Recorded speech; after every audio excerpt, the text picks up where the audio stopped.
For the better part of a decade gone, James Polygon Window, Caustic Window, Aphex Twin has unreleased music under several thousand monikers at great pace. In 2014, a press release appeared in my inbox. It announced the return of a musician who had helped define the electronic sound of the 1990s, but then all but vanished from view for 13 years. It was exciting because it heralded the return of Richard D. James, also known as Aphex Twin. At Nicarana, Cornwall, England grows, James as a young maniton and started DJing. The email is a little glimpse into the mind of one of popular music's most important electronic producers. Selected flamboyant works, moving to London. The language used, a mixture of nonsense speak and Cornish dialect, reveals an artist who is drawn to a very personal kind of storytelling. And so begins the myth of Aphex Twin. Well, one of the best ways to become an object of obsession is to have some sense of mystery. And there was definitely a lot of mystery about him. I heard he has got a tank. Yeah. He created these stories. I've heard he has a submarine. From the story of making these fragile instruments when I first spoke to him in '92. You know, legendary things he was supposed to have done. He bought a bank. All of that created a kind of mystery.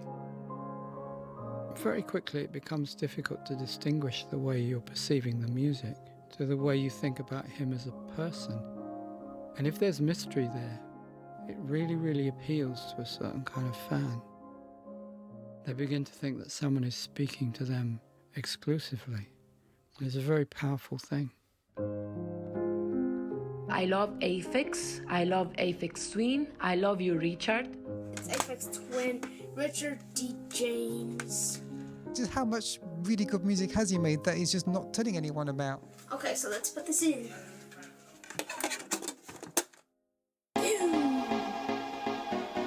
I wouldn't say I'm an Aphex Twin obsessive, because I only have 56 records and CDs by him in my collection.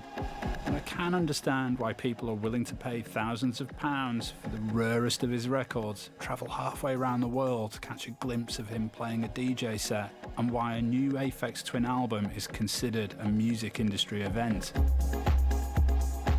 Which is all the more remarkable, seeing that this is what his music sounds like.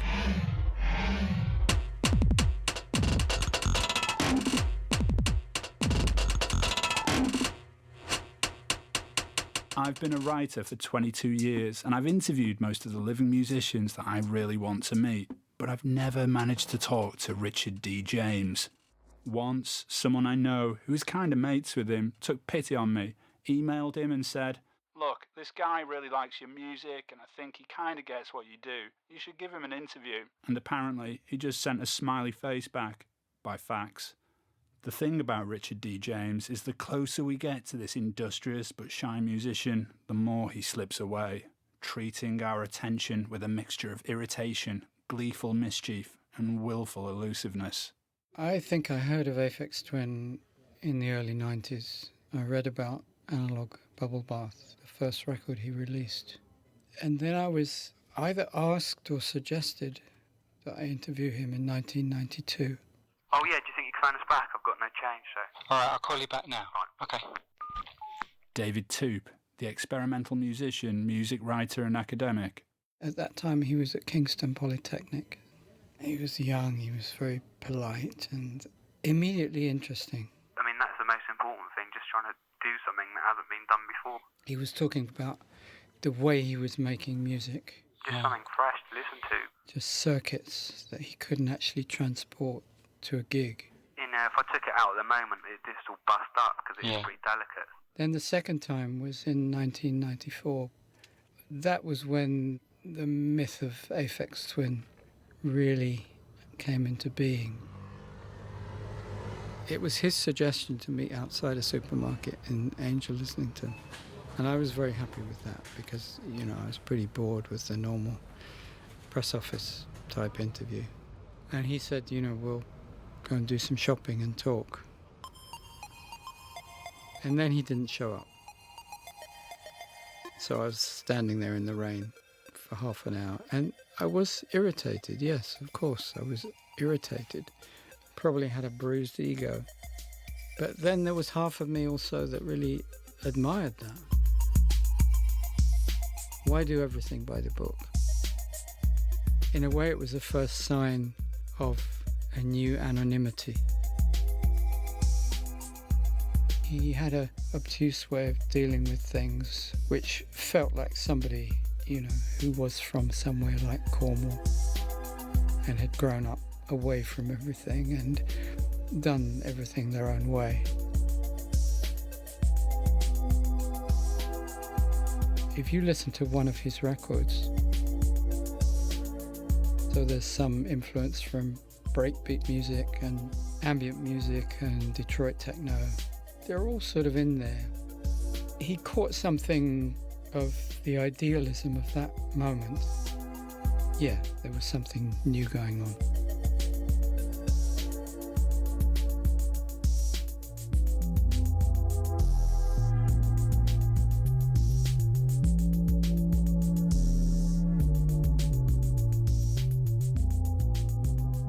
I wrote a feature about him for a magazine called The Face. Well, that in itself tells you the problem that was coming.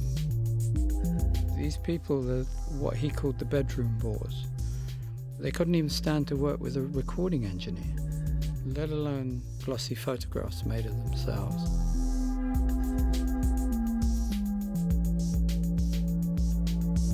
They wanted to do things on their own terms. And he had a record coming out on Warp at that time. And I imagine that they said to him, look, you've got to do this. So a couple of days later, he dutifully showed up. Yeah, like I was always making noises and I didn't sort of know what I was doing until my parents got a piano just full of woodworm and it sounded really weird. Just remember the first day I got it, just banged up and down in it for about 10 minutes. It started taking it apart around the back. I just ended up facing the keys to the wall. From that point onwards, they never bothered saying anything about anything ever again, I don't think. I had that for years and I used to love playing with the strings and stuff on it. Have different objects wedged under each string and had the weird scales. I don't think I ever had a normal scale. And then we talked about some of the things that have really become part of what he's famous for. It's just like I've been able to do it since I was little and it's my most precious thing. He talked at length about lucid dreaming. I've done everything that you can do, talking and shagging, and I often would throw myself off cliffs and skyscrapers and zoom off right at the last minute. It's quite good fun. But then, about a year and a half ago, I just thought I badly want to dream tracks. Like imagine I'm in the studio, write a track in my sleep, wake up and then write it in the real world. I mean, maybe he was telling the absolute gospel truth, but I'm really not sure about that. I tend to be pretty skeptical. That's the most powerful thing of all, when you feel you really know somebody, but there's an unknowability about him. We are the music makers, and we are the dreamers of dreams.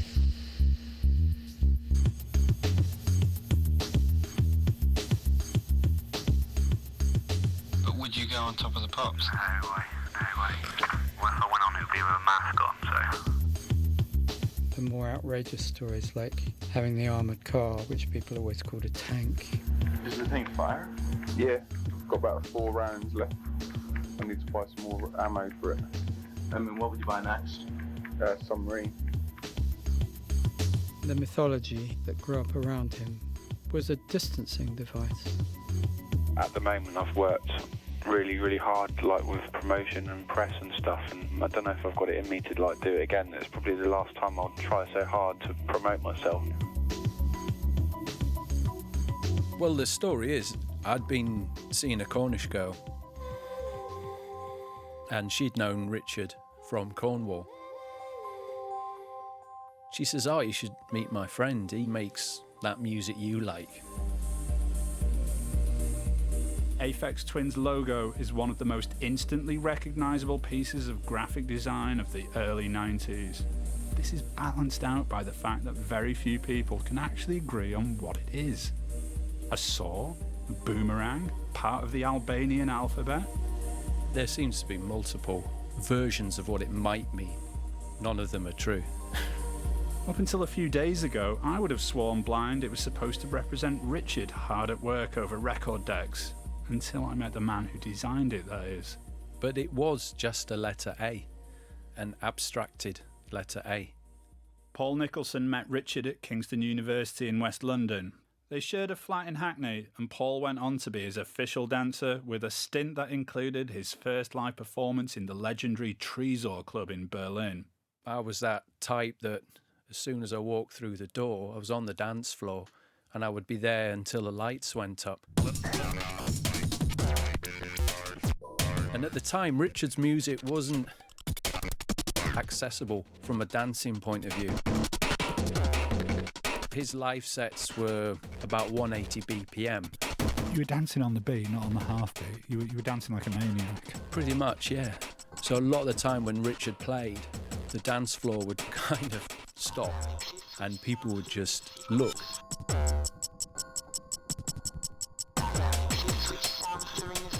Tell me a bit about your tenure as Aphex Twin's dancer. It was just shy of about 45 gigs. It ended on a high note because there was a tour called NASA. It was Aphex Twin, Orbital and Moby. I think it was 13 dates through the States. I think there was a really bizarre gig we did in a shopping mall in Indianapolis. Don't know who booked that. How did Richard's music go down to the no doubt fine shoppers of Indianapolis? Not only was it daytime, they'd put chairs out. And they were just literally jaw open, what the hell was going on? Nobody was dancing, just sat down in a shopping mall. Now, because you were dancing from on stage, was there an element in which you weren't just there to kind of entertain people, but maybe to take some of the attention off of Richard?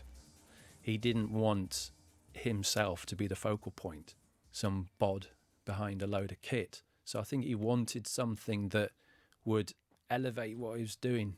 He has a reputation for disliking interviews. Do you know why that is? I don't think he likes the whole process of trying to justify what he does in a way. I think the way Richard's managed his self-image is fantastic. It has people just absolutely obsessed. If dance music in the 1990s started off as purely anonymous, then the decade ended with his face seemingly plastered everywhere. He must have been the only person in the world during these years to simultaneously be offered the cover of avant-garde music magazine The Wire, Style Bible The Face and popular weekly The NME, while being pursued for remix work by Madonna and David Bowie. His rise from a Cornish bedroom bore to national anti-hero was completed in 1999 with the release of Window Licker, a track initially overshadowed by its outrageous Chris Cunningham-directed gangster rap parody video. Aphex Twin arrived on our screens, the passenger in a 38-window stretch limo, which included a grotesque cast of dancers, all with his face. His entire appeal was dual, though. He was a magnet as much to music fans who loved to obsess over the banks of technical kit he was using as those who simply wanted to get lost in the beautiful alien melodies he was creating. The sense of humour on display here was defiantly unmetropolitan. It was sarcastic, unreliable, impish and heavily surreal. Even as he danced off our screens with a smirk at the end of the decade, having created one of its defining statements, we were left all wondering, is this guy for real?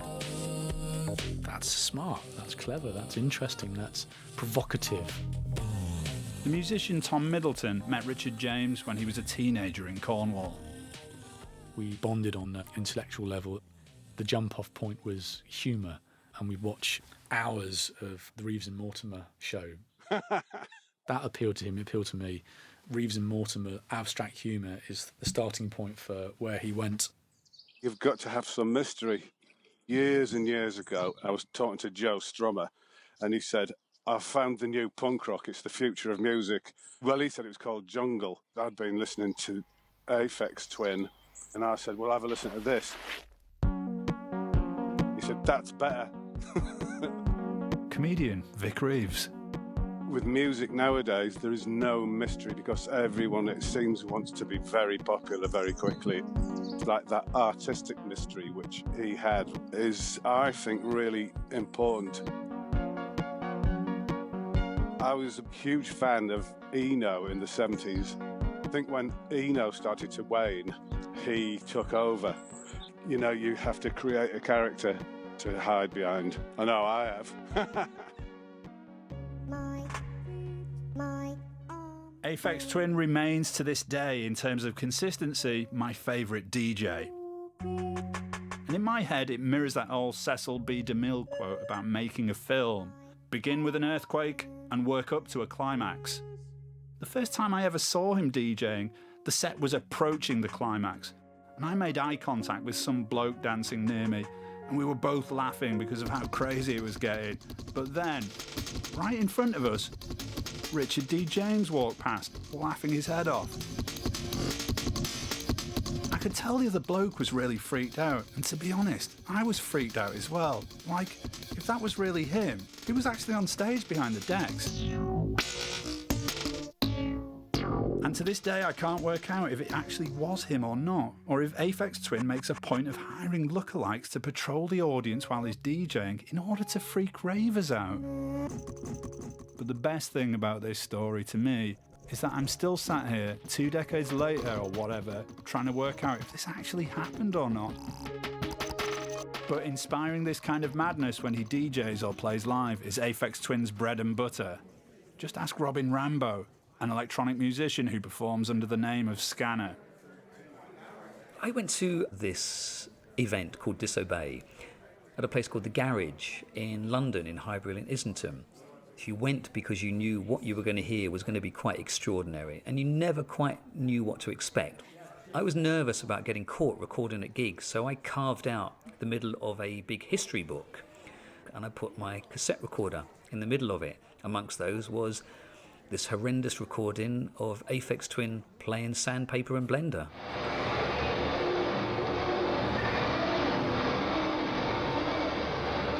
He had a kitchen blender set up, and as you immediately heard, he wasn't playing records, he was using sandpaper. People were just laughing because it was the kind of absurd thing you would hope that someone like him would do and get away with. In 1995, the Icelandic musician Björk picked Aphex Twin to support her on the American leg of her world tour. Her fans weren't always that keen on her choice of warm-up act, as this anonymous review reveals. We were battered by an incessant cacophony of screaming, swearing, white noise, machine gun fire, and what sounded like the inmates of a deranged monkey house. I don't know about you, but that sounds pretty brilliant to me. So then on the second tour, which is where I met Richard, he's being offered 300 interviews and he's doing 3 only a day. That took bravery at that point. While on tour, Richard met Layla Arab, a musician working in Björk's band. The two became friends, and she would go on to release music on Aphex Twin's record label. He's very clear about what's for sale. For all the cleverness stuff, there is someone that really works at this. I mean, literally, his parents should get awards. The minute he's getting too good on one setup, he'll modify it because he knows then the methodology is dictating your composition. Was that record called Mixes for Cash?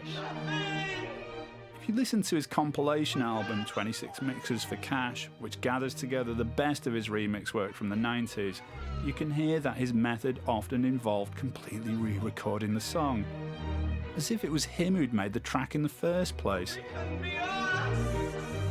Technically interesting and sonically interesting. That Bowie remix, I mean, it's phenomenal. as an act of bravery by him, but also by David Bowie to have let it out. He's bright and he's witty, but then you know that from the way he's operated his career.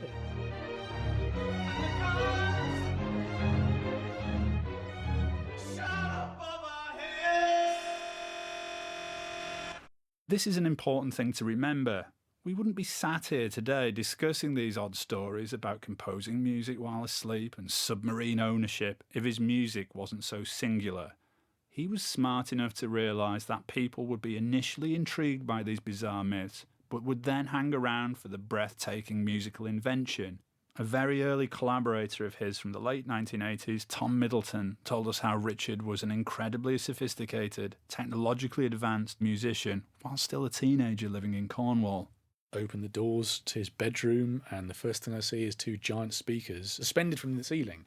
Now, an 18, 19-year-old already aware of acoustics. And the second thing that sort of flipped the switch, this setup that he had, he'd taken the lid off the 101, opened it up, he changed the maximum and minimum range of the frequency potentiometer. I remember just sort of sitting there mesmerised, watching the frequency, running it down to sort of 100 hertz and then below. And speaker cones pulsing. You couldn't even hear it, but the cones were pulsing. We definitely upset the dogs. I go by Vegan. I'm a producer. I work quite closely with Frank Ocean. Frank and I had been in the studio together and we were listening to a lot of music. We picked up I Care Because You Do, and we were listening through it, and when we got to Alberto Balsam, we probably just... He was like, can you play that again?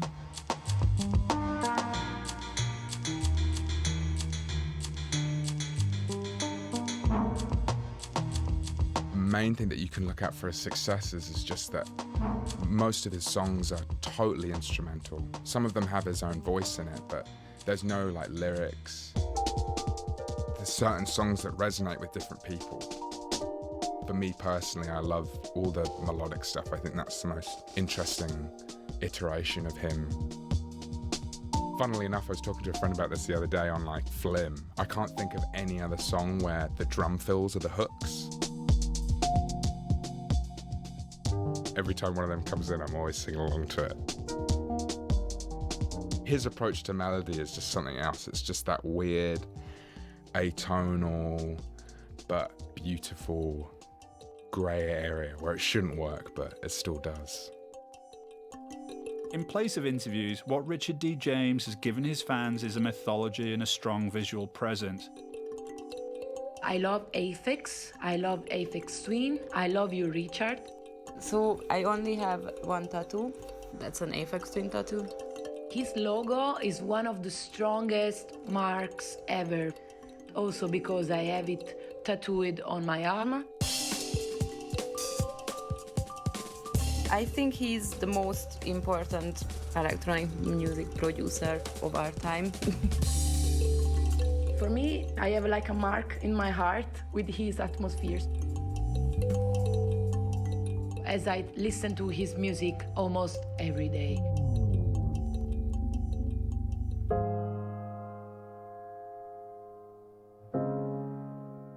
In 2001, he released a highly experimental album called Drugs, which got the lowest possible star rating in Rolling Stone magazine.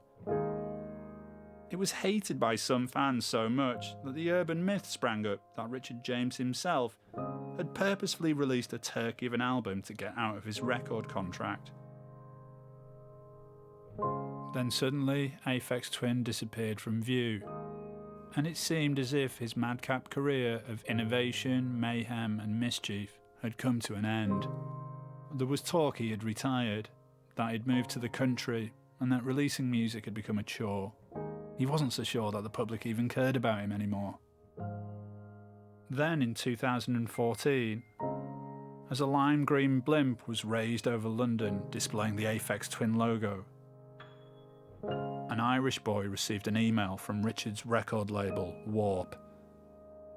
It's Ryan Wire, Aphex Twin fan. I'm Aidan, Ryan's father. I'm Marie, his mum. Warp had tried to contact Ryan. Remember you thought you were going to be in trouble? No.